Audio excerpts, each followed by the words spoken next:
Hello children. So welcome back to your SST class again. And today we are with an entirely new topic and a topic which is very close to our life, close to our country India, that is agriculture. Of course, the chapter 4 of geography will be starting today as a part of your next syllabus. Okay, half yearly syllabus most probably. We will declare the things in the written later on as we proceed.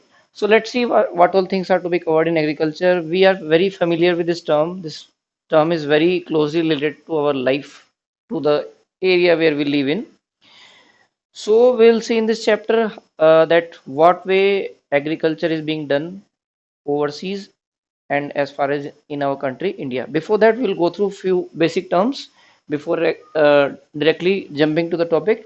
Let's see what are all the activities that are being done in our country and world that correlates with the occupation of the people and that are also a source of earning for the people for their livelihood. So, dear children, basically, uh, when a plant or a tree is being converted into a finished good, okay, into a product, three types of activities are involved in that conversion. Three types of activities are involved. Those activities are primary, secondary, and tertiary. Okay, primary activities are those activity which are directly connected with the use of natural resources, in which we are directly extracting the things from nature. Okay, like collecting fruits, collecting crops, collecting food grains, okay, collecting honey. So these are some primary activities in which we directly engage with the nature. In the secondary activity, the processing of these collected, so-called collected raw materials take place, like manufacturing of steel. The primary process for manufacturing of steel is, of course, what? Collection of iron ore, extracting iron ore from the earth. Okay, baking of bread. Before baking of bread, what we need? We need wheat flour, yeah, any other type of flour to make the stuff to create the bread. So, in the primary activity in which the agriculture is being done, the fishing is being done. After the agriculture is being done, the food grains are being produced, the crops are being harvested. Then this process jumps to the secondary activity in which the products received from the primary sector are being processed in the secondary sector. Like I take a simple example.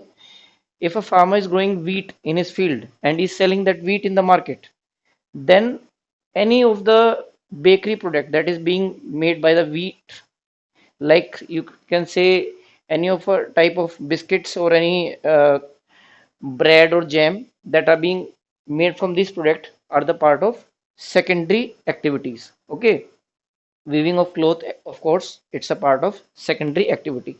Clothes, basically we need fiber to grow the clothes, and the fiber is being involved in the agriculture activity like jute production, silk production. Okay, now coming to the third part, tertiary activity. What are the tertiary activities? Tertiary activity, my dear students, tertiary activity supports both primary and secondary activity. After we uh, sell a finished good in the market, suppose we are buying a food item, okay, so all the services which are related to the supply of that food item, replacement of that food item, service of that food item. Let's suppose if you want to take any advice related to that food item, whether it is to be eaten or not, in what way it is to be taken, in what way it is to be consumed, then many a time you might have seen that on a packet that you are purchasing from the market, there is a number written of customer care cell, yeah, helping centers. So those guys are providing us services, they are giving us advices related to that product. Okay, like primary sectors involve transportation of goods, trading of good, banking of good.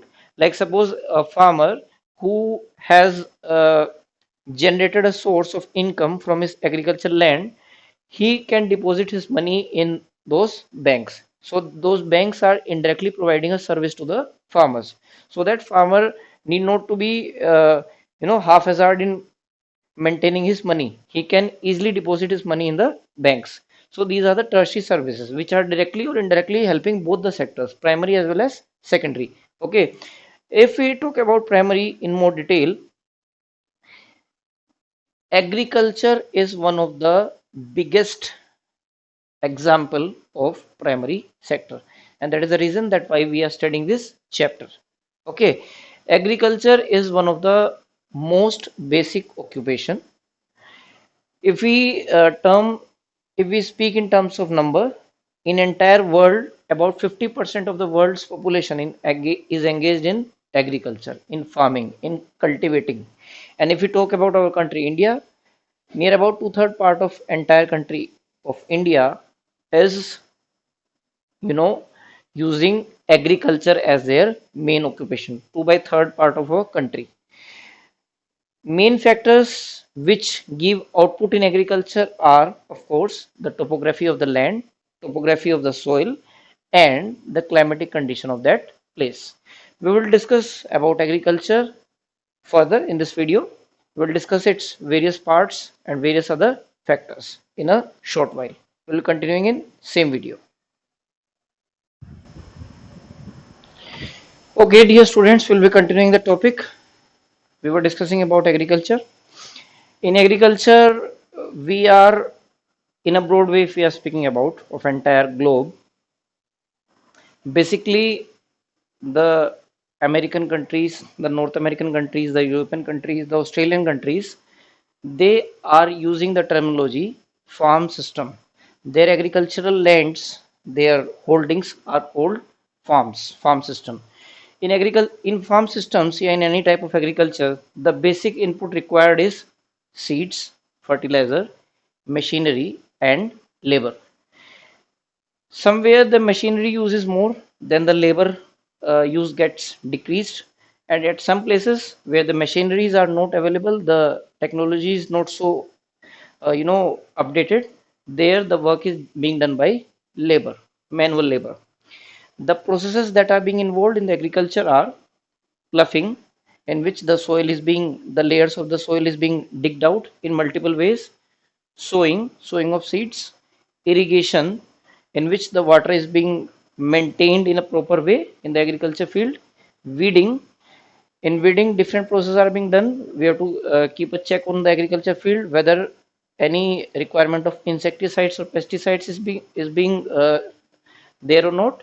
Harvesting, when the food crop is ready, those things are being harvested to sell out in the market or to consume them. Okay, now agriculture are of different types depending on their size, depending upon the food crop they grow, depending upon the nature of land that they are using. So we'll be discussing those categories step by step. Subsistence agriculture farming. In subsistence agriculture farming, this was basically done by those farmers. In this first step is those farmers, if we speak only about subsistence agriculture, those farmers which are growing in a very less area and they are growing only for their family needs, to meet their daily needs. That means whatever they are growing in the field, that is enough for their family to survive. They are using their agriculture output for their survival as their food diet. Okay, so they are a very small scale farmers. They grow only what is enough for their survival for their family. Okay, intensive subsistence agriculture, in this the areas where they are growing are large. Okay, in this rice is the major food crop which is being grown in intensive subsistence agriculture. This intensive word is being added here because the area has been increased, the land area has been increased. The other food crop that are grown in the same heading, that are wheat, maize, pulses, and oil seeds. Okay, the countries, the areas of the world that are following this type of intensive subsistence agriculture are monsoon regions of South, Southeast and East Asia. Okay, so these regions are using intensive subsistence agriculture. There is one more variety in subsistence agriculture, that is termed as primitive variety. Primitive means the methods which we were adopting from our past hundreds of years. This again has two different methods. One is shifting type and one is nomadic type. Okay, we will be soon discussing this shifting and nomadic in the same video. We will go in bit depth. We will seeing the areas, the food crops that are involved in this type of primitive agriculture method. Okay. Okay, dear students, let have a quick look on the way of primitive subsistence agriculture, the way the methods which were being used in the earlier days when there were less mechanized tool, technology was less. I have written in the form so that we can easily compare between these two types of way of agriculture farming. This is shifting agriculture farming, okay, and this is nomadic agriculture farming. This type of shifting agriculture farming, what they do is, the farmers, when they use a piece of land, let's say for 2 3 years, and when they find that the productivity of the land is decreasing year by year, the land is not so much fertile as it was used to be earlier. They what they do is they used to cut the trees, they used to burn the grasses, the shrubs which are being grown in that agricultural land or the trees, and then they move to a different area. Okay, that's why this is also called as slash and burn type of agriculture. Then this land is left over vacant for you may say for a couple of years or maybe for decades. If the land regains its fertility, then the land is used again for agriculture, else it is being left in the same way. Okay, so the ashes which are being retained after the burning, that ashes does a good work. The ashes which are retained after burning these trees, these ashes makes the soil soft. Okay, they make the soil soft. In order to increase the fertility of the land again, this ashes plays a vital role. Okay, let's see what are the areas those who are practicing this type of slash and burn agriculture or shifting agriculture. Shifting, the word itself speaks that farmers keeps on changing their agriculture field after a couple of years, 2 3 years, 4 5 years. Amazon basin, the Amazon rainforest, the tropical Africa, this area, the part of Southeast Asia, and as far as our country is concerned, in the Northeast India, like the areas of Manipur, Mizoram, Tripura, Nagaland, and Assam. The food grain grown in this area are maize, yarn, potatoes, and cassava. Okay, these are the varieties. Sorry, this supports this way of slash and burn agriculture. Okay, this maize has some unique quality which grow better in those agriculture field which are previously left out to be upgraded with the ashes. Fine. Now coming to the nomadic, as the word reveals in itself, nomadic culture, again the people doesn't stay on a land for lifelong. They keep on changing the land. This practice is being done in the area where the land is arid or semi-arid. Arid means there is a scarcity of water. So, my dear students, please don't interpret it with the desert area or hot area. The scarcity of water can be in the freezing areas also. Okay, the areas which are very cold, too cold. Arid region of Sahara, Central Asia, and as far as the India is concerned, yes, the area of Rajasthan, okay, the Thar desert area, and see, you can see from here J&K is also included because there is a freezing cold area in this region. Some areas they are so much freezing cold that water is not available in liquid form. So this type of nomadic shifting agriculture is being done. Basically, in this type, the things are less grown, the farmers are less dependent on trees and plants, they are more dependent on their cattles. Okay, they are rearing their cattle. What are the cattle that are being reared? Sheep, camel, yak, and goats. And these animals are reared or being pet because of their meat, milk, wool, and hides. Okay, so these are some purpose which they are uh, taking out from these animals, these kettles which they are petting in their area. We will cover one more topic of this chapter in the same video related to this agriculture only. So keep watching, keep continuing this video. Fine. Okay, now coming back to the topic again, students, I just want to recall the previous point we have discussed about Rajasthan and Jammu and Kashmir. We have discussed about which type of agriculture. In those areas, the cattle herding is being done more. They are practicing nomadic type of agriculture. See, as we know that Rajasthan area of India and J&K of area of India, their climatic condition are not so much favorable for growing crops. So the people of those areas are more involved into the cattle herding. They are less involved as a cultivator, they are more involved as a cattle herders. Sheep, yak, goats, camel. Camel is a common domestic animal in the area of Thar Desert of India. Okay, and yak and sheep, these are the animals, yak specifically, which is found on the higher altitudes. Fine, it is not found in the plain areas.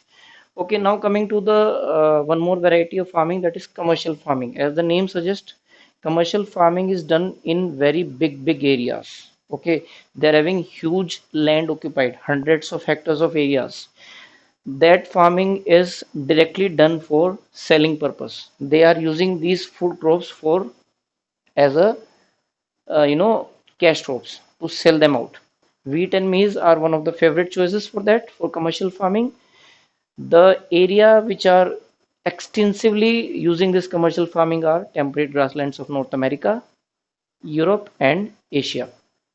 Farms are huge in area.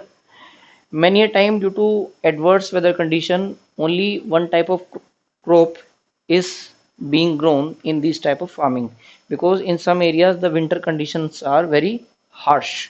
Okay, now we will see one more, that is mixed farming. In mixed farming, what the cultivators do is they grow two things simultaneously in their field. One is for the simple, food crops which human beings can eat, yeah, which they can sell out in the market to earn money. And the second type of thing is fodder. Fodder serves as a diet for their livestock, for their cattle, for their pet animals, the animals which they are herding and rearing. The countries which are involved in this mixed type of farming are Europe, Eastern USA, Argentina, New Zealand, South Africa, and of course maybe many other more other countries that would be involved. So this mixed farming ensures the food availability of both human being and the kettles which they are having. Now the last topic which we will discuss in this video, that is plantation. Okay, we will be going through what is plantation is. Okay, so please be with us. Okay, dear students, now we will be finally winding up this video with the last topic, that is plantation. In plantation, the farmers used to grow usually a single type of crop. These crops may be like tea, coffee, sugarcane, cashew, rubber, banana, cotton, etc. Okay, so in plantation type, usually the farmers go for a single type of crop cultivation, and usually many of times these crops are cash crops. Okay, like tea and coffee, if I say, I will categorize it into a beverages. Sugarcane, again, it's a cash crop. Hardly some of the crops are food crops, otherwise mostly these are cash crops. Yeah, like banana is it's a food also, it's our dietary thing, but it is being grown in plantation for usually for selling out purpose into the markets. Okay, which regions are involved into this type of plantation? Tropical regions of the world there are some examples being quoted, like Malaysia is growing rubber in such a way. Plantations of rubber are there in Malaysia. In Brazil, the coffee plantations are in surplus. Coffee is being grown there. If I talk about tea, one of the beverages of India, it plantation of tea are in huge stock in India and Sri Lanka as well. So my dear students, this was all about the main part of the chapter, agriculture part of the chapter. Of course, we will continue the chapter in our next video. I have elongated this video a bit lengthy because I tried to cover the similar topic in a single video. That's why this video became a bit lengthy, so that you can understand all the connected things in the single video. Thank you and have a nice day. I hope you would have understand the topic. Thank you.